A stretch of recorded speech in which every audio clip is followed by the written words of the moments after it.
Desde la Universidad Central de Venezuela vamos a tratar de tocar hoy un tema que me parece que es muy importante y se sitúa plenamente en los desafíos que está planteando el siglo XXI. Son tiempos de tsunami científico y tecnológico. Aquí la primera cuestión que quisiera mencionar es el contexto general en el que esto se encuentra.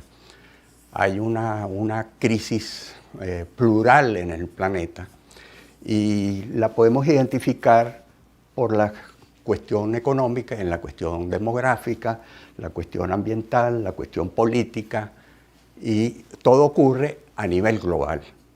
Un factor importante que tiene vínculos con estas crisis de las que estamos hablando es la tecnología o el desarrollo del conocimiento. Parte de ese contexto es que estamos en la sociedad del conocimiento.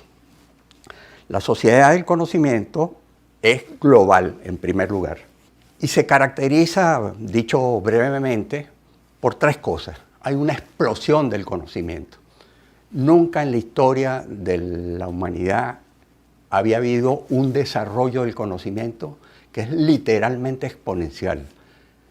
Hoy en día, simplemente para dar un dato, hoy en día hay más científicos que todos los que hubo antes del siglo XXI. Si ustedes suman todos los investigadores que ha habido, no llegan al número de investigadores que hay hoy en día desde final del siglo XX y comienzo del siglo XXI. En el segundo lugar, es la diversificación de los conocimientos. Más adelante voy a hablar un poco de eso, pero digamos, ahorita hay un escenario y un abanico, mejor dicho, de conocimientos mucho más amplio. En tercer lugar, se están cambiando los modos de producción del conocimiento. O sea, las maneras de crear conocimiento, de difundir conocimiento, de aplicar conocimiento están variando. Y por último, hay una inversión brutal dedicada al desarrollo del conocimiento en sus múltiples formas. La conclusión de esta crisis es que el modelo de desarrollo está en el banquillo de los acusados. El modelo de desarrollo que pauta la vida humana desde hace por lo menos 40, 50 años, no da más. Estas crisis que tienen que ver con estos niveles lo cuestionan, lo interpelan. Los pensadores más importantes están hablando del tema, y la pandemia puso al aire las costuras de un modelo que termina siendo inviable. En la sociedad del conocimiento, que describí brevemente, está fundamentada lo que se llama la Cuarta Revolución Industrial. La Cuarta Revolución Industrial implica el uso de tecnologías que fueron previstas en la ciencia ficción, a tal punto que la NASA, por decir algo, ha hecho una base de datos con los libros más importantes escritos sobre el tema de la ciencia ficción, con lo cual pareciera que la ciencia ficción no era tanto ciencia ficción, sino ciencia pronóstico, ciencia vaticinio, porque muchas de las cosas que están pasando fueron previstas por Orwell, por Huxley, etcétera, Asimov, etcétera, etcétera, etcétera. ¿Cómo se dibuja la Cuarta Revolución Industrial? Se dibuja a través de un conjunto de tecnologías que tienen varios rasgos y han sido llamadas tecnologías disruptivas, tecnologías convergentes. Están fundamentadas, armadas en torno a lo que se ha denominado en la literatura sobre el tema un nuevo paradigma tecnológico. En ese paradigma tecnológico figuran la nanotecnología, la biotecnología, las neurociencias y las tecnologías de información. Ese grupo de tecnologías dan lugar a un menú muy amplio de opciones tecnológicas, de desarrollos tecnológicos, que son los que están dándole el perfil a eso que se llama la Cuarta Revolución Industrial en tiempos de la sociedad del conocimiento. Esas tecnologías implican una cosa muy importante, que es la integración de lo físico, lo biológico y lo digital. Más adelante veremos algunos ejemplos, pero esto es realmente un cambio esencial en el desarrollo tecnológico. En segundo lugar, el nuevo paradigma está empezando a integrar las ciencias sociales.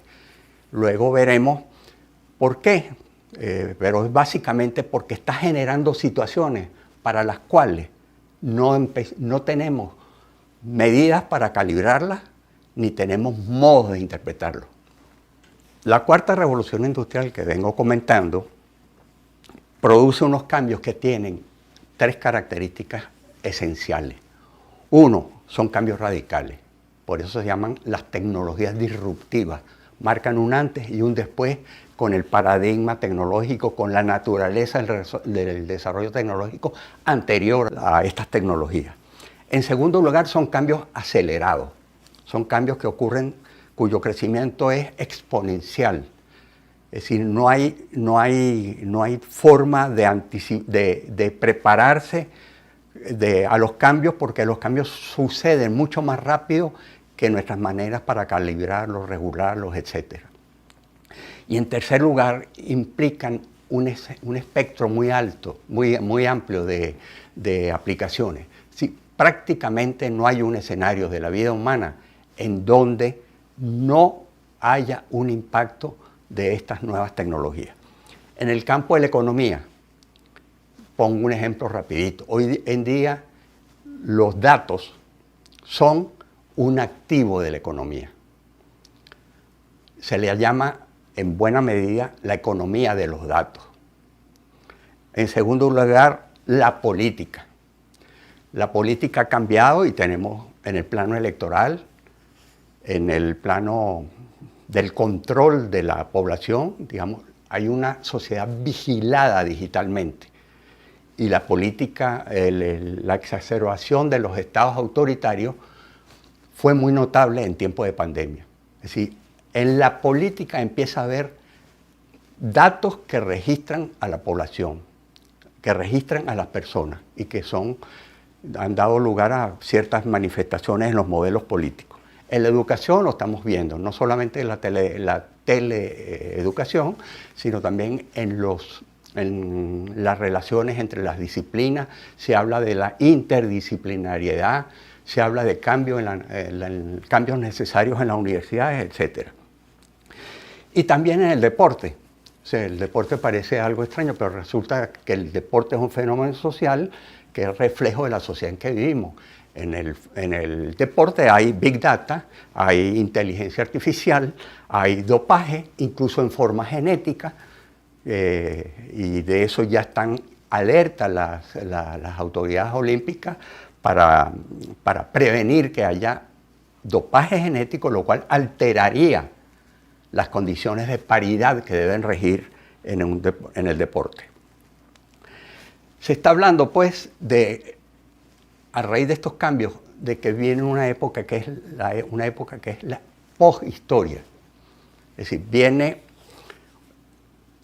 unos cambios que juntan lo físico, lo biológico y lo digital.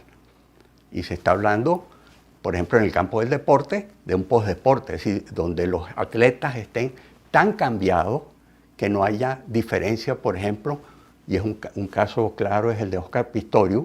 Oscar Pistorius, que fue un corredor, un muchacho discapacitado, que después se convirtió en corredor gracias a unas prótesis, porque no tenía piernas, unas prótesis que le pusieron, ganó todas las competencias en los Juegos Paralímpicos y luego compitió con atletas normales.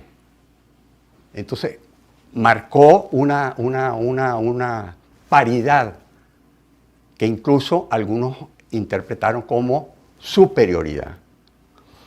En la historia está pasando eso, digamos, se está hablando del transhumanismo.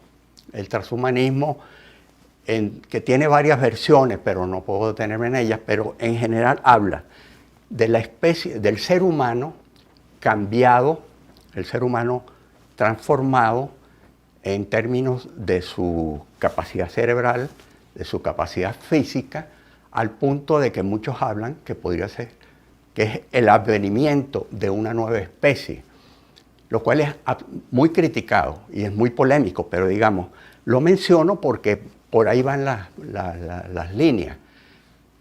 El gran historiador Fukuyama, Francis Fukuyama, dice que el transhumanismo es la peor amenaza que tiene el planeta, en el sentido de que la modificación de la condición humana, de lo que es la esencia de la humanidad, es sería una catástrofe en términos morales y en términos éticos, en términos políticos, etc.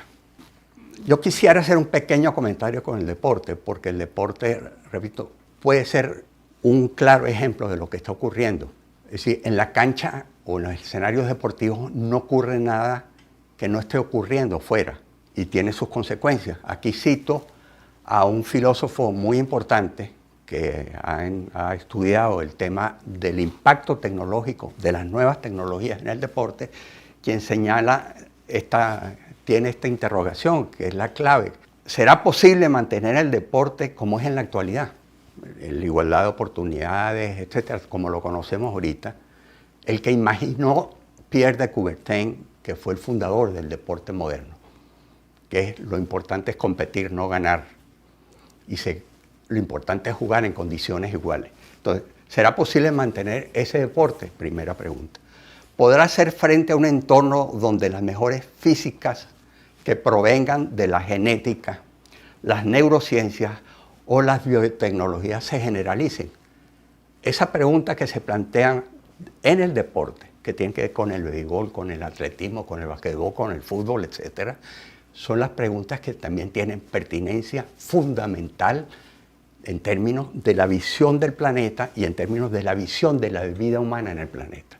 Quería terminar haciendo un pequeño comentario sobre la situación venezolana. Suele decirse que Venezuela llegó tarde al siglo XX. La explicación es larga y no la voy a hacer aquí, pero es evidente que no ha llegado al siglo XXI.